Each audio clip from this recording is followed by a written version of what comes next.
Hawaii U.S. Representative KITV introduced legislation to allow Native Hawaiian leasehold land to be more easily passed down to beneficiaries. It's similar to local legislation. 4 years ago, state lawmakers passed a measure to reduce the required Native Hawaiian blood quantum of beneficiaries from 1/4 to 1/32. The latest bill would set federal guidelines to match with the states.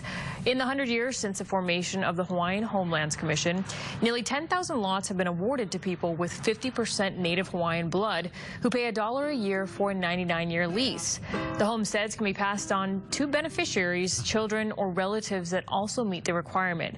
But with each successive generation, there's been concern that fewer beneficiaries would be able to keep their family homes.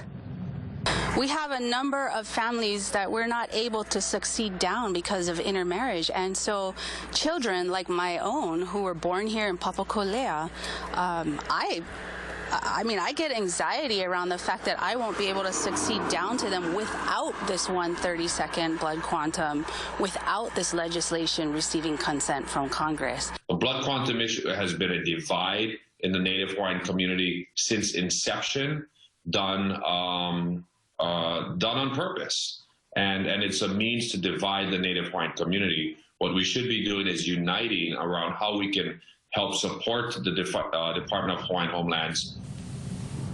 Now, if passed in Congress, the joint resolution would allow homesteads to be more easily passed on, but it wouldn't address the nearly 29,000 Native Hawaiians on the wait list for a lot. Over the next year and a half, the Department of Hawaiian Homelands plans to add nearly 500 lots across the state. But those in older communities say in order to keep families or beneficiaries in their homes, infrastructure and resources are needed.